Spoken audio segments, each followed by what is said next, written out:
एक कृपा कर दे तो उसकी कृपा है, उसकी कृपा भाग्य से नहीं मिलती। यहाँ तुम बैठे हो श्रवण कर रहे हो, ये भाग्य से नहीं श्रवण कर रहे हो, तुम उसकी कृपा से श्रवण कर रहे हो। यहाँ भाग्य वाला कोई नहीं आता, यहाँ जो भी आते हैं उसकी कृपा को पाने वाले आते हैं, जिसके ऊपर उसकी कृपा हो चुकी है या हो रही है। इस सत्संग की महफिल में भाग्य वाला नहीं आ सकता।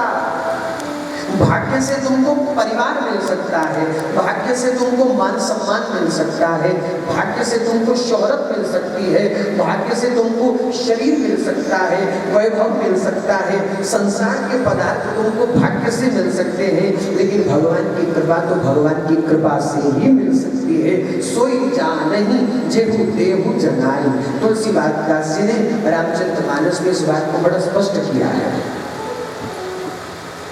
इसलिए आज के बाद हम ये ना कहें कि सत्संग तो भाग्य वालों को मिलता है, भगवान की कृपा तो भाग्य वालों को मिलती है। भगवान की कृपा, भगवान की नाम चर्चा, भगवान की कथा हमारे भाग्य से कहीं ऊपर है, कहीं ऊपर।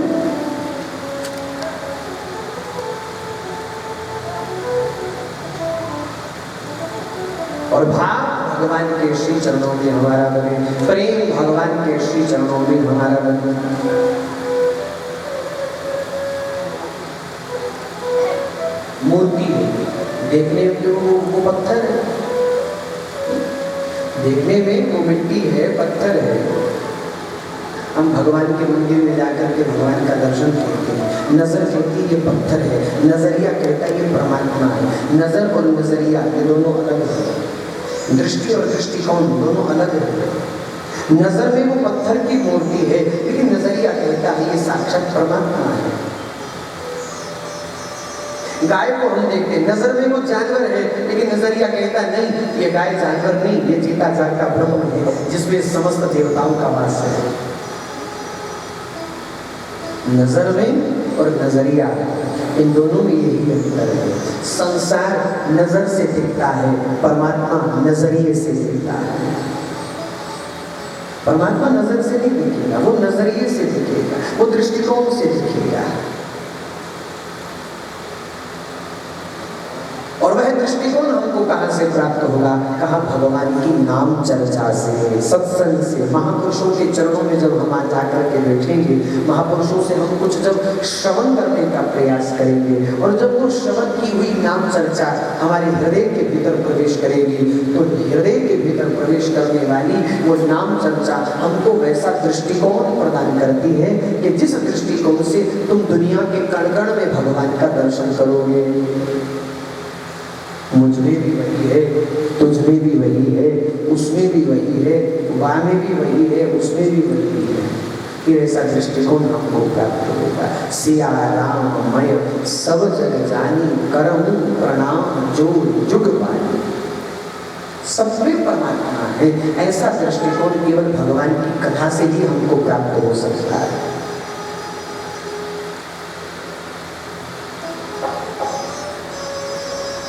गोस्वामी तुलसीदास जी ने जब रामचरितमानस में ये चौपाई लिखी ना, सिया राम में सब जग जानी, करहूं प्रणाम जो जुग पानी, माने सारे संसार में भगवान का ही रूप है, सबको प्रणाम करते चलो। जीव जगत पशु पक्षी जानवर कीड़ा मकोड़ा सब में भगवान बैठा है, सब में भगवान बैठा है। तो एक मूर्ख आदमी, एक तर्कशील व्यक्ति, जब उसने इस बात को सुना कि तुलसीदास जी कह रहे हैं कि सारे संसार में भगवान है, इसका मतलब हमको किसी से डरने की जरूरत नहीं है, सब में भगवान है, फिर डर किस बात का?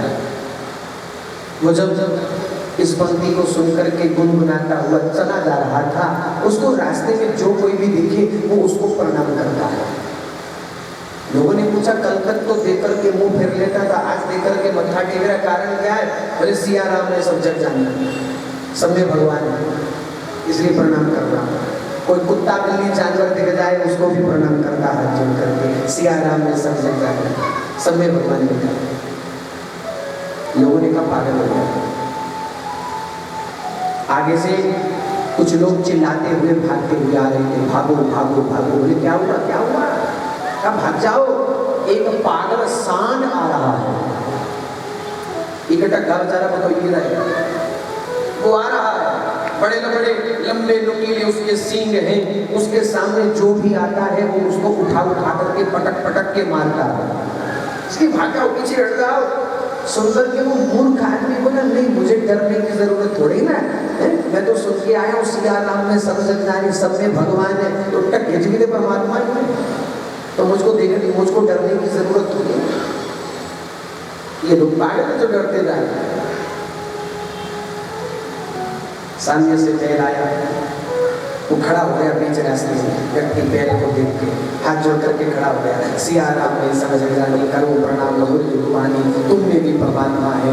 गर्दन झुका करके मत्था टेका, बैल भागता हुआ आया, एक ठोकर मारी, दूर जाकर के गिरा। बड़ी मुश्किल से होश संभाल करके उठा और भागा, शुक्र हड्डी पसली बच गई। भागा और तुरंत चला गया तुलसीदास जी के पास। ए बाबा, ये जो तुमने चुपाई लिखी इसको काट, तुमने गलत लिखा।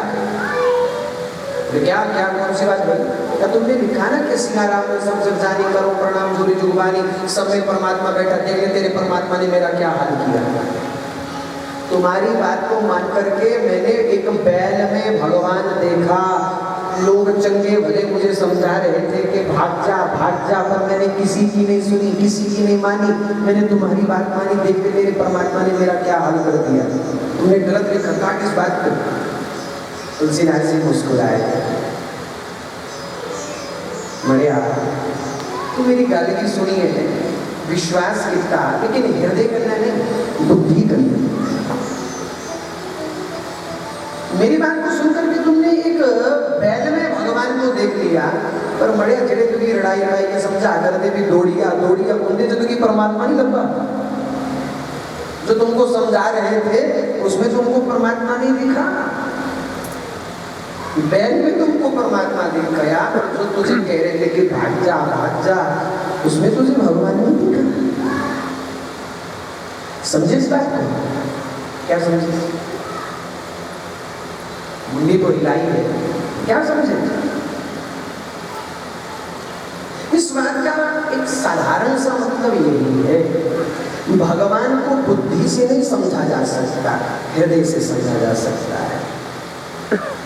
बुद्धि का विचार अलग है, हृदय का विचार अलग है। बुद्धि की सोच अलग है, हृदय की सोच अलग है।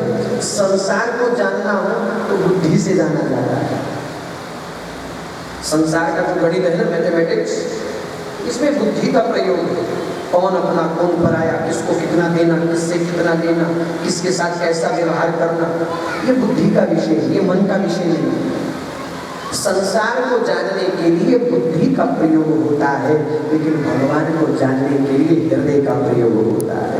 भगवान बुद्धि से समझ नहीं आता, परमात्मा हृदय से समझ आता है। भगवान बुद्धि का विषय नहीं, भगवान हृदय के भाव का विषय है, हृदय के प्रेम का विषय। मैंने परसों की चर्चा में बात कही, हमारा दृष्टिकोण कैसा है। अपने पोते में हमको कन्हैया नजर आता है, पड़ोसी के पोते में कन्हैया क्यों नहीं दिखता है। अपना पोता कोई बिगाड़ करे, कोई शरारत करे, तो आप लोग कहते कोई बात नहीं, कृष्ण कन्हैया मेरा है, ये मेरा कन्हैया है। पड़ोसी का पोता तुम्हारे घर में आकर के कोई शरारत करे तो उसमें कम से क्यों दिखता है, वहां कन्हैया क्यों नहीं दिखता। तो दृष्टिकोण हमारा ऐसा है, सम्यक दृष्टिकोण, माने हर किसी के प्रति हमारे हृदय का ऐसा ही भाव रहे। मुझ में राम, तुझ में राम, सब में राम समाया है, कर लो सबसे प्रेम जगत में कोई नहीं पराया। ऐसा दृष्टिकोण हमको भगवान की कथा से प्राप्त होता है। इसलिए पिछले 2 दिन की चर्चा में हमने केवल 2 ही बातों को सुना है। कौन सी 2 बातें? आज तो पक्का आपके ध्यान में होगा।